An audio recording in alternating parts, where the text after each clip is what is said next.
Rumah merupakan tempat paling nyaman dan aman. Tapi bagaimana jika sebuah rumah menyimpan sebuah jasad?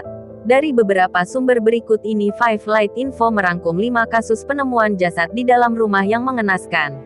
Simak video ini sampai selesai. 5. Simpan mayat bayi selama 3 bulan. Pada tanggal 2 Agustus tahun 2017, SA berumur 24 tahun warga Jalan Lestari Kelurahan Karang Harapan Kota Tarakan, Kalimantan Utara, diamankan karena menyimpan jasad bayi yang baru ia lahirkan di dalam lemari pendingin. SA mengaku menyimpan bayi perempuan itu selama 3 bulan. Kepada petugas ia bercerita melahirkan bayi itu seorang diri di kamar mandi rumah pada Mei tahun 2017 dengan metode waterbirth atau di dalam air. Metode tersebut ia ketahui dari YouTube, namun ia tak tahu cara menangai bayi pasca persalinan. Bayi yang dilahirkan dalam keadaan hidup itu pun meninggal dunia. Ibu satu anak itu mengaku panik dan kalut hingga akhirnya membungkus jasad bayi merah tersebut dengan plastik hitam. Ia kemudian memasukkan bayi dalam freezer kulkas di rumahnya. 2 hari kemudian, mayat bayi yang sudah membeku itu dipindahkan ke lemari pendingin yang ada di tempat pencucian milik suaminya. Sebelum dimasukkan ke dalam lemari pendingin, mayat bayi yang sudah membeku itu ditaruh di dalam panci. Panci itu bercampur dengan bahan makanan lain. Hingga akhirnya mayat bayi itu ditemukan oleh pembantu rumah tangga pada Rabu, tanggal 2 Agustus tahun 2017 sekitar pukul 19.30 WITA. 4. Simpan mayat suami dan anak di rumah. Warga kota Cimahi dihebohkan dengan penemuan 2 kerangka manusia di dalam salah satu rumah di Gang Nusa Indah, Kelurahan Melong pada Senin tanggal 29 Januari tahun 2018. Rumah tersebut ditinggali oleh pasangan suami istri, yaitu sang suami bernama Nanung Sobana berusia 86 tahun dan sang istri Neneng Hatijah berusia 77. Di rumah itu juga tinggal 3 anak mereka, yakni Hera Sri Herawati berusia 51. Erna Hendrasari 49 tahun, dan Deni Rohmat 43 tahun. Kerangka utuh di dalam rumah tersebut adalah Nanung dan anaknya, Hera. Mayat Nanung dan Hera disimpan oleh Neneng untuk sembuhkan santet yang ia percaya diderita oleh Erna Hendrasari, anak keduanya yang menderita sakit TBC. 2 kerangka manusia itu ditemukan pertama kali oleh petugas Puskesmas Melongasih, Zaki Rahman, yang akan memeriksa anggota keluarga di rumah tersebut. Saat itu Neneng menolak diperiksa dengan alasan sang suami sedang tidur. Zaki percaya karena ia melihat seseorang tidur berselimut di ruang tamu. Di waktu yang berbeda, Neneng kembali diperiksa karena alasan yang sama. Petugas pun curiga apalagi ia mencium bau busuk menyengat di dalam rumah. Ternyata seorang tertidur itu adalah kerangka Hera yang berada di bawah kerangka Nanung. 3. Simpan mayat korban pembunuhan di rumah. Sumar, seorang warga Dusun Congapan, Desa Karanbayat, Kecamatan Sumberbaru, Kabupaten Jember, Jawa Timur, melapor ke perangkat desa jika menemukan mayat di rumahnya pada Selasa tanggal 10 Maret tahun 2020. Mayat tersebut adalah Zeli berusia 55 tahun yang tak lain menantu Sumar. Dari hasil pemeriksaan, Zeli tewas dibunuh oleh Sumar dengan cara dicekik. Lalu mayat Zeli disimpan di dalam rumah selama 4 hari. Kepada polisi, Sumar bercerita jika ia sakit hati sering diolok-olok oleh Zeli dan disebut masih menumpang di rumah warga. Saat pembunuhan terjadi, Tiana, istri Sumar, sedang ada di rumah. Namun sang istri tak memiliki peran apapun dalam kasus tersebut.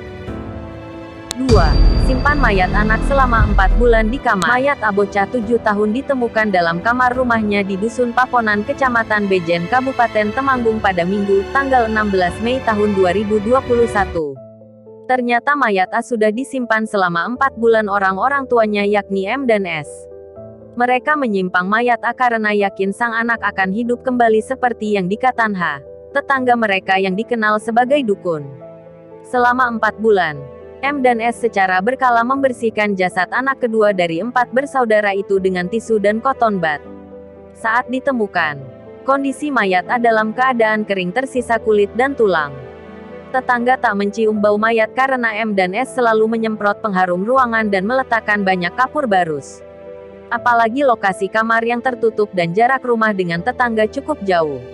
Ternyata A tewas saat menjalani ritual yang dipercaya oleh orang tua A untuk mengusir roh jahat di tubuh anaknya. Ritual yang dilakukan adalah menenggelamkan kepala anak di bak mandi berisi air. Ritual beberapa kali dilakukan sejak Desember tahun 2019. Selain itu, korban juga dipaksa makan cabai dan mahoni untuk mengusir roh jahat di tubuhnya.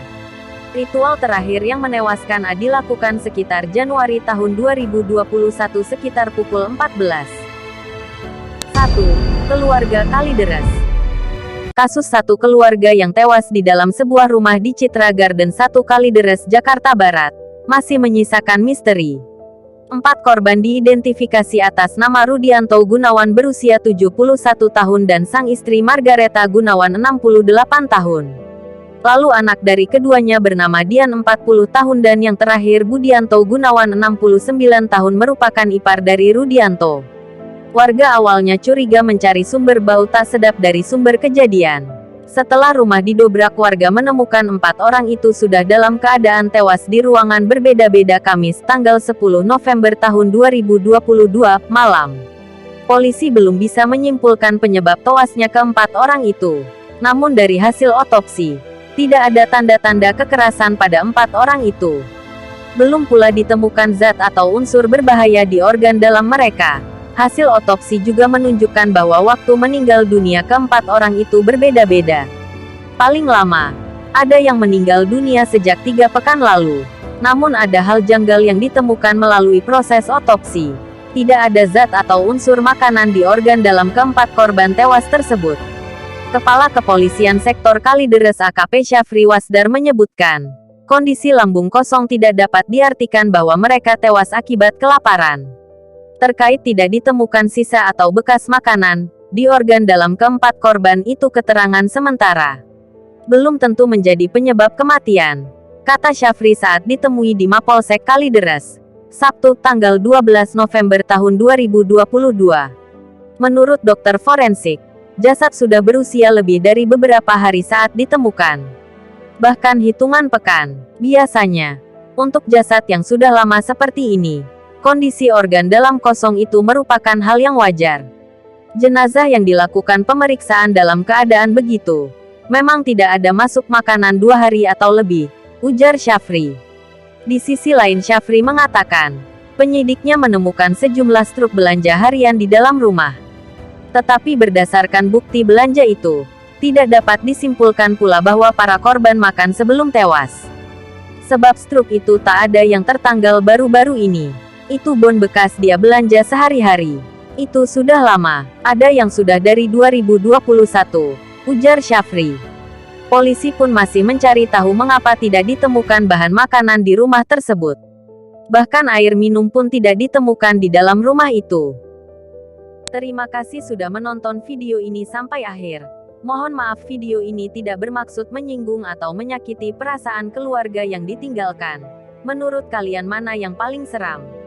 Komen di kolom komentar dan jangan lupa like, share, komen, and subscribe. Sampai jumpa di video selanjutnya.